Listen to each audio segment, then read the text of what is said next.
There's a place in Louisiana where time doesn't move forward the way it does everywhere else. A place where days don't lead anywhere. They just repeat. Long corridors, heavy doors, lives measured in routines and echoes. This is death row at Angola, a world built inside walls, where most of the men here will never return to the general prison population and will never leave through a regular gate. In this story, we're not looking at headlines or court cases. We're stepping inside the quiet spaces, the moments between movement and stillness, where people try to hold on to identity, memory, and fragments of community in a place designed to erase both. It's not loud. It's not chaotic. It's slow, controlled, and deeply human. If you've never seen Angola in person, the first thing that surprises you isn't the fences or the towers. It's the distance. The prison sits out on a stretch of land that feels almost endless. Open fields, long roads, sky that goes on for miles. And somewhere inside all of that space is a unit where space barely exists at all. Death row here doesn't feel like a temporary stop. It feels like a world frozen in place. The men who live inside it aren't passing through, while appeals run their course. For many of them, this is the environment where entire sections of their lives played out, years inside the same few feet, the same narrow view through steel bars. The routine shapes everything. Mornings don't really arrive. They appear slowly. Lights come up. Doors don't swing open all at once. Movement is measured, controlled, scheduled. Sometimes a day is defined less by what happens and more by what doesn't. Inside these cells, people learn to stretch small moments into something meaningful. A folded letter, a legal form, a radio broadcast faint through concrete and steel. And even though each person lives in separation, you can still feel the presence of others. Voices carrying down the tier, shout conversations that drift and fade, exchanges that happen through distance instead of proximity. Community here isn't casual. It exists in fragments. A note slid along the floor, a few words traded during movement, a quick acknowledgement through the bars. Over time, those fragments turn into relationships. Limited, constrained, but real. Small favors matter. Information matters. Time itself becomes a kind of currency. There are unwritten structures in that environment. Who listens? Who shares knowledge? Who keeps to themselves? None of it looks like community in the conventional sense. It happens through walls, through routines, between controlled steps from one point to another. But it's still human connection, even when the institution is built to minimize it. You can hear the building, too. The sound of doors sliding, the echo of boots on concrete, the way noise travels in long stretches and then disappears into silence. Some days, it feels like the place is breathing in slow motion. Identity becomes something you work to hold on to. There are men who write, men who pray, men who memorize details from books because it gives their mind somewhere else to live for a while. Some organize their space with a kind of precision, small arrangements that make the cell feel less like a container and more like something they still have control over. Others keep memories alive, family stories, childhood neighborhoods, moments that only exist now because they repeat them internally. In a place where uniformity is the rule, those personal anchors become a form of resistance, quiet, subtle, but powerful in their own way. Life on death row isn't dramatic hour to hour. It's slow, and that slowness is its own pressure.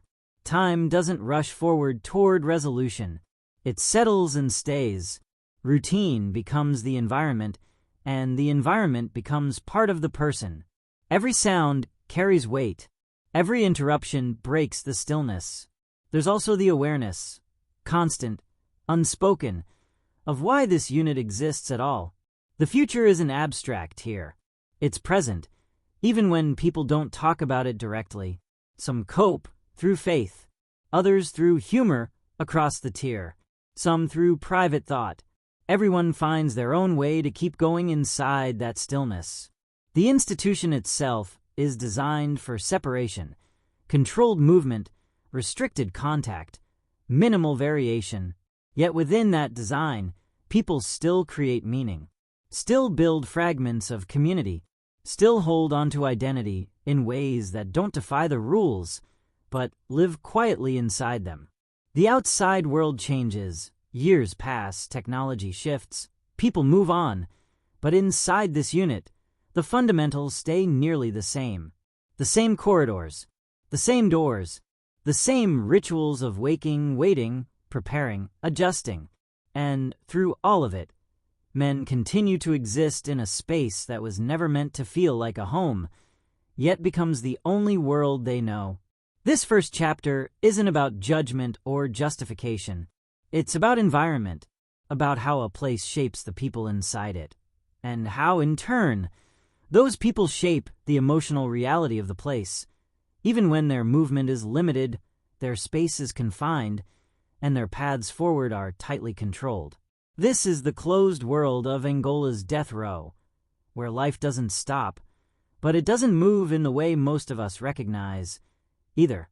If Chapter 1 was about the environment, the stillness, the repetition, then this chapter is about the voices that move through it. Because even in a place built around separation, people still find ways to reach one another, not in open rooms or shared spaces, but through distance, through echoes, through steel. On death row at Angola, most conversations don't happen face to face. They travel through the air, cell to cell, tier to tier, carried by quiet tones or short bursts of sound. Sometimes it's a name, sometimes it's a joke, sometimes it's just a simple human check-in. You good? The rhythm of those exchanges isn't constant. It comes and goes. There are hours where the unit feels almost silent, like everyone's thoughts are turned inward.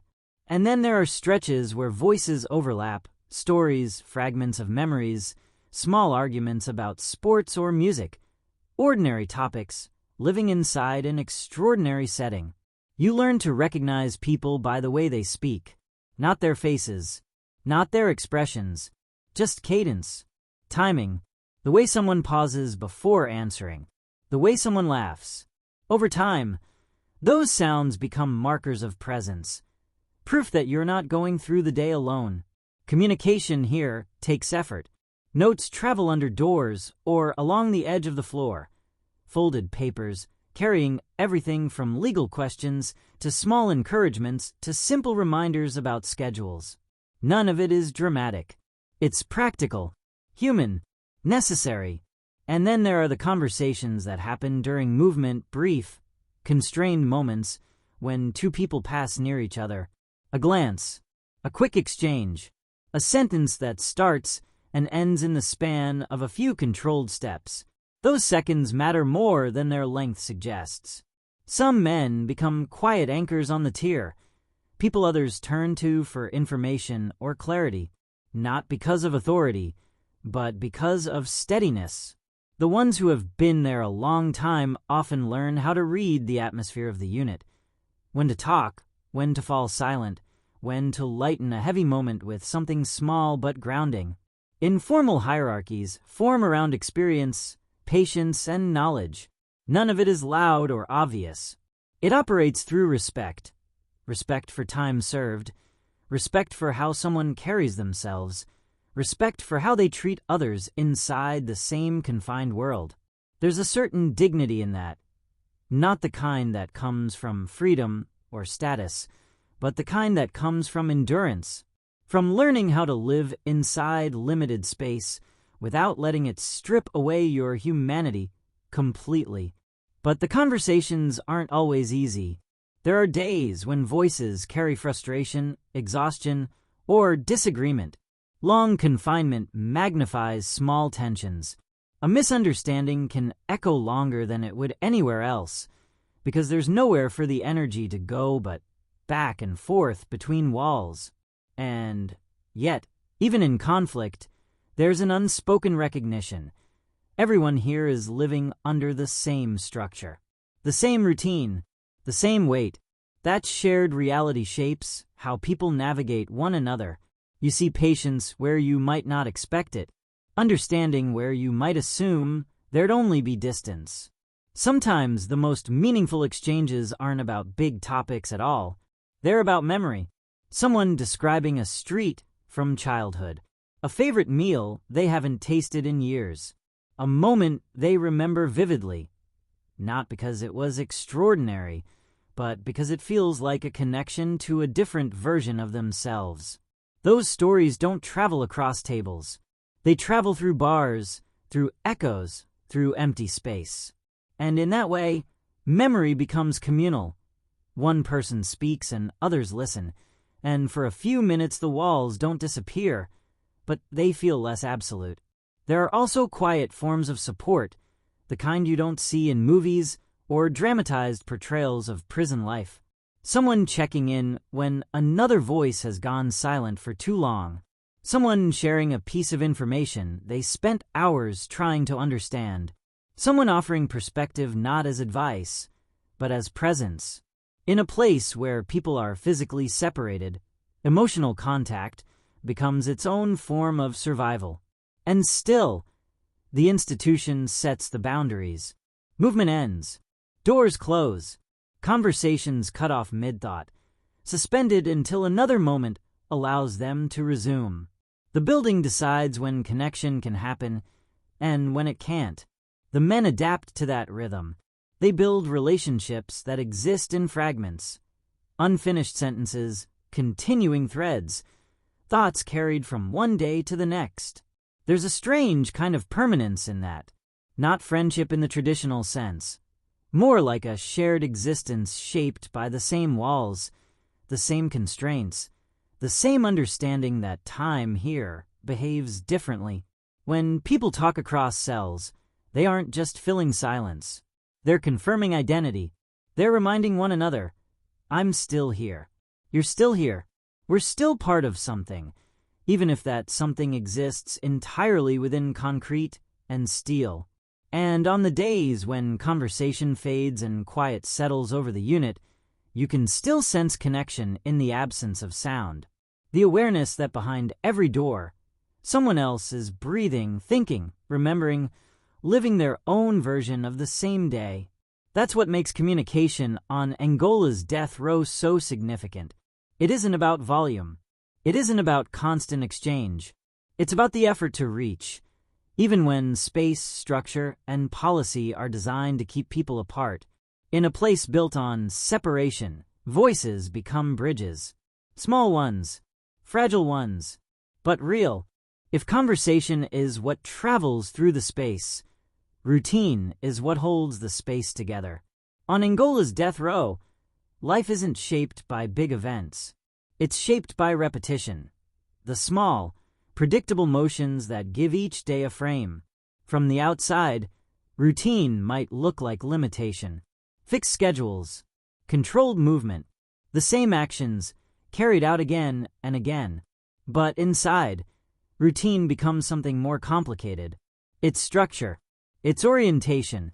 It's a way to move through time when time itself feels endless. Morning starts quietly. There's no rush, no sudden burst of activity, just the gradual recognition that another day has begun. Light through the narrow openings, footsteps somewhere down the corridor, the distant rhythm of the unit coming awake. For some men, the first act of the day is simple: organizing the space. Straightening bedding, lining up personal items, making small choices inside a world where very few choices are possible. It isn't about order for its own sake. It's about maintaining a sense of control over something tangible. Others begin with reading or writing, a notebook, a letter, legal paperwork that may never lead anywhere, but still demands attention and effort. These tasks create landmarks in the day, mental posts to move toward and return from.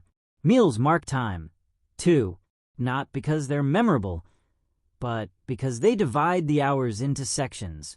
The arrival of a tray, the familiar sound at the door, a pause, a moment, and then back into the quiet stretches between.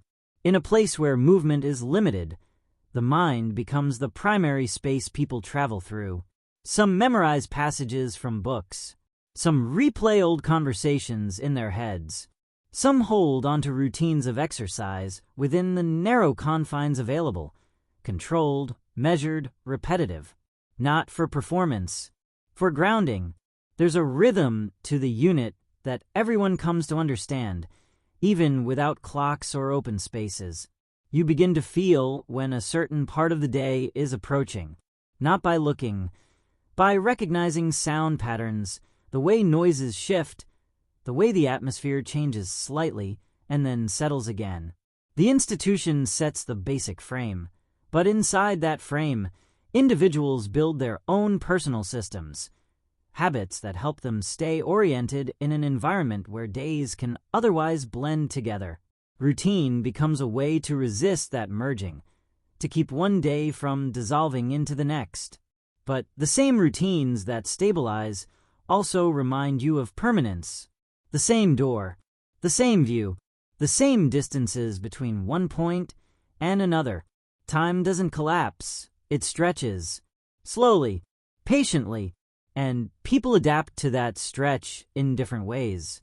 Some talk about the importance of focus, not on the distant future, but on the next hour, the next small step, the next familiar action.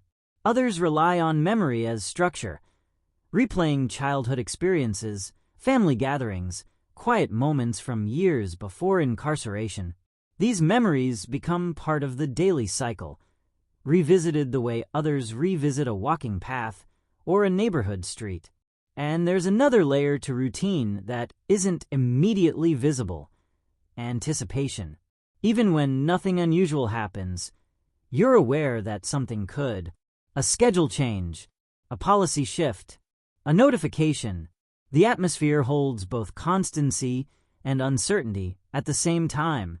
The men learn how to live inside that balance, not expecting disruption, but never fully forgetting that the day is never entirely theirs to shape.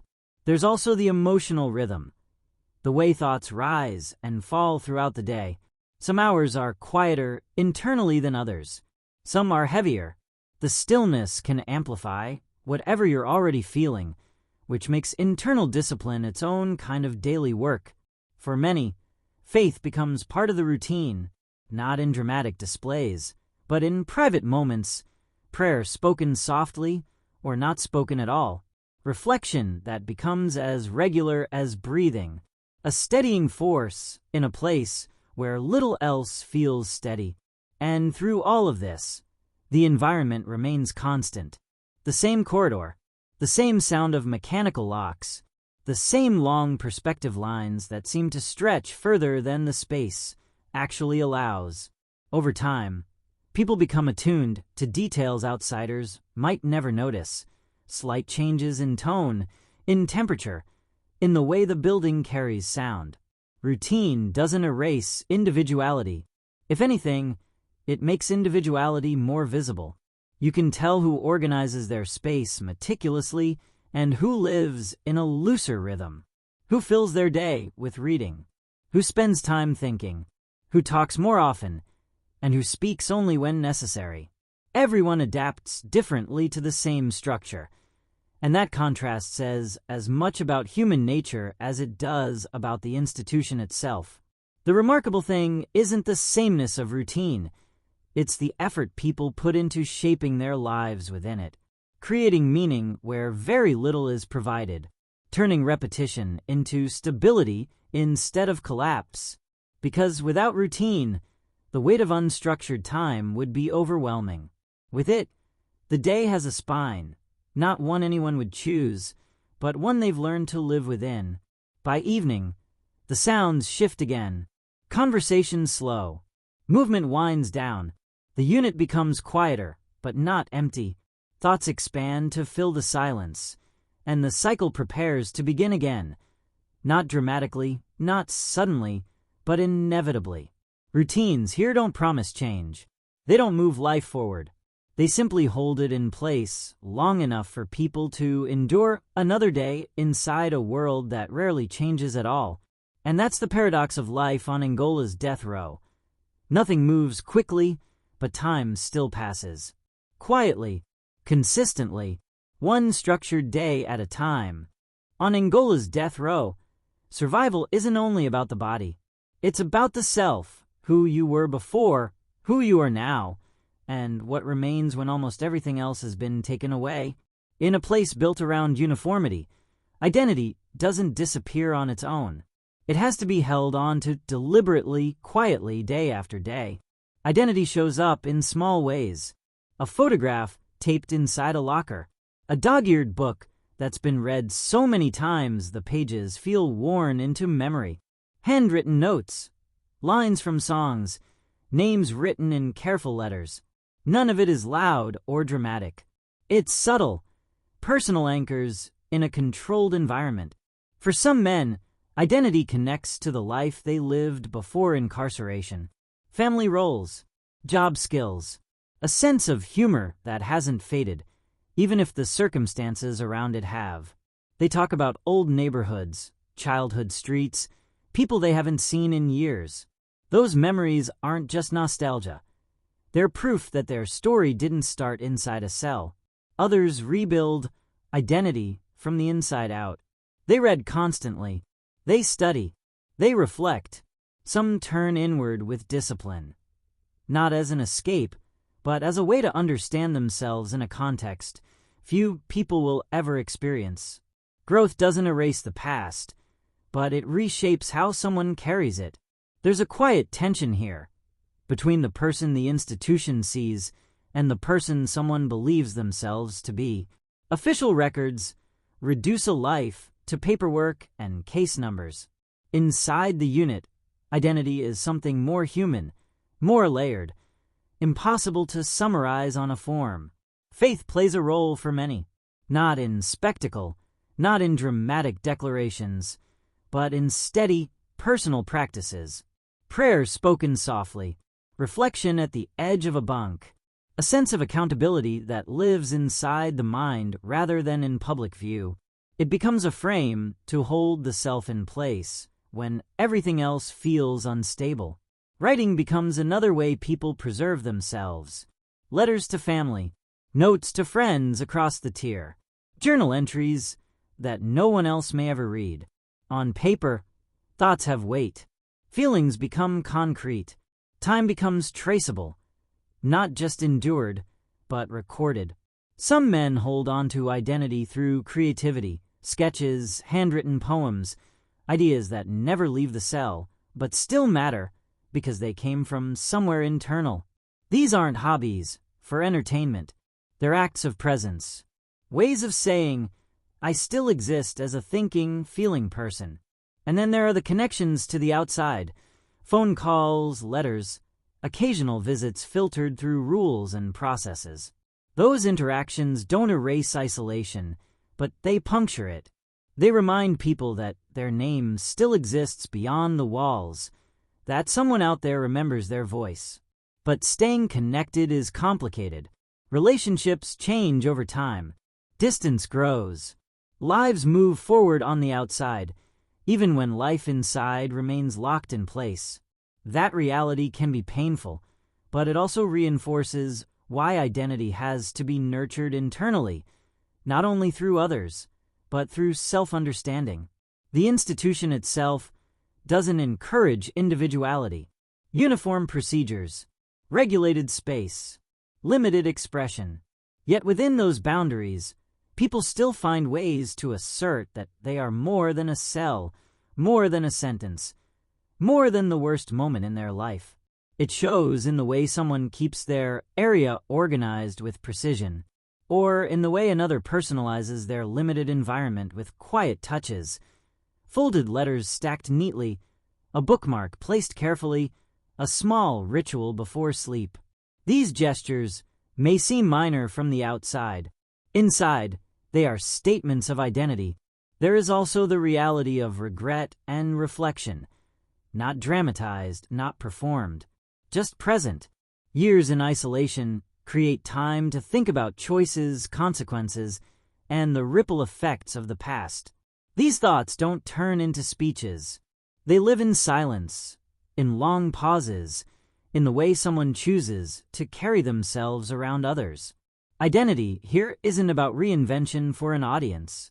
It's about preservation, retaining dignity in a place where the environment pushes constantly toward sameness. And yet, despite the constraints, people still change, not through freedom of movement, but through internal shifts, patience learned over years, restraint developed through necessity, empathy formed through shared struggle. The transformation isn't visible from the outside. It happens quietly inside the margins of routine. There are also moments when identity and environment collide, when the institution reminds a person how limited their world truly is. A rule reinforces distance. A door closes. A schedule interrupts a train of thought. And still, the self continues, adjusting, absorbing, pushing against invisibility without ever breaking the rules that define the space. Over time, the men on death row become deeply aware of who they are, not because the place shapes personality for them, but because the isolation forces them to confront it. There are no distractions to hide behind, no crowds to blend into, just long hours with the self, repeated across years. Some people find strength in that confrontation. Others wrestle with it quietly, but no one escapes it entirely. Identity endures here, not because the environment supports it, but because people refuse to let it disappear. Through memory, through faith, through words and reflection, through small routines that mean more than they appear to. In a world designed to standardize, individuality survives.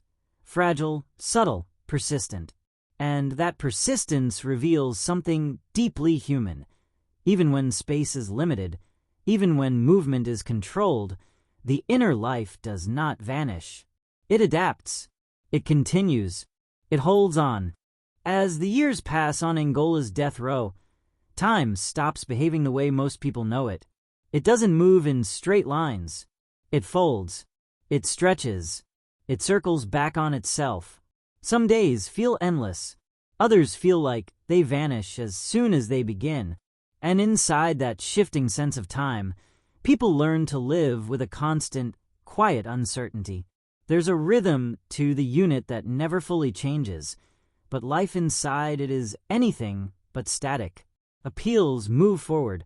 Letters arrive. News travels slowly, sometimes weeks late, sometimes too late to make a difference.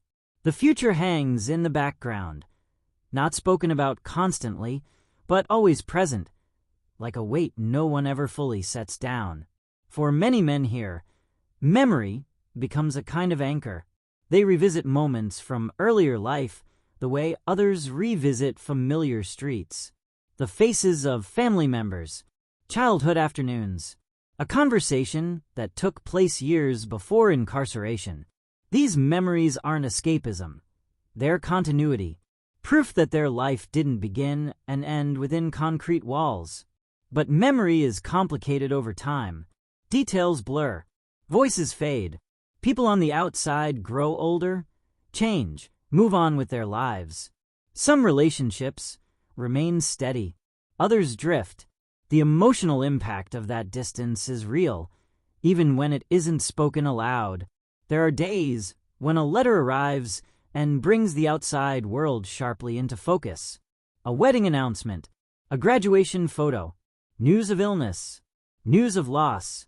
Those moments collapse the distance between inside and outside, but they also remind the person reading that they exist in a space where time moves differently for them than for everyone else. People cope with that reality in quiet ways. Through reflection, through conversation across the tier, through faith, even when it becomes less about answers and more about endurance. Through personal rituals that steady the mind when the uncertainty feels too large to carry alone. The institution remains constant. Schedules, procedures, policy changes that ripple through the unit with little explanation. Some shifts bring adjustment. Others reinforce the sense that control rests almost entirely outside the hands of the people who live here. Yet even in that environment, there is resilience. Not dramatic resilience. Not the kind that gets celebrated or amplified. It's quieter than that.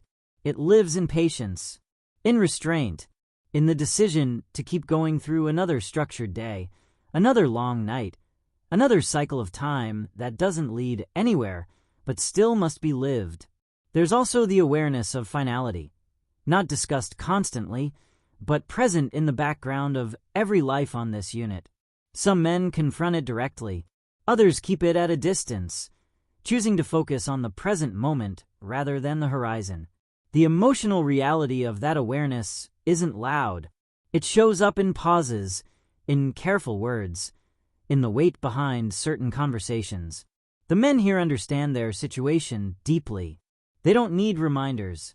They live with that knowledge every day. And still, humanity persists. Laughter carries down the corridor sometimes.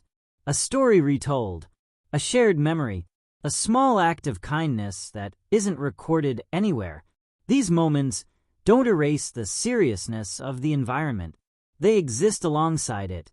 They reveal that even inside the most controlled spaces, people continue to feel, think, remember, care. Over time, the unit becomes a place where past, present, and uncertainty coexist in fragile balance. Memory offers grounding. Routine offers structure. Conversation offers connection. And the unknown remains, steady, unavoidable, part of the emotional landscape. There is no single experience of death row. Each person carries their own history, their own regrets, their own hopes, however modest they may be. What they share is the environment, the walls, the limits, the weight of time, and the effort to remain human inside it. The outside world rarely sees these interior realities. Public conversation focuses on policy, law, headlines, or politics. But inside these corridors, life unfolds in smaller, quieter dimensions, in thought, in memory, in the everyday act of enduring. This story isn't about absolution or condemnation. It isn't about assigning meaning to anyone's fate. It's about acknowledging the human reality of a place most people will never see. A world where routine replaces movement, where identity must be protected carefully, and where time feels like both a companion and a burden. Angola's death row is a closed world, but it is not an empty one. It is filled with people, complex, flawed, reflective, resilient, living in a space designed to contain their bodies, but never fully able to erase their inner lives. And in that tension, between confinement and humanity, between permanence and uncertainty, the story of this place continues, one day at a time.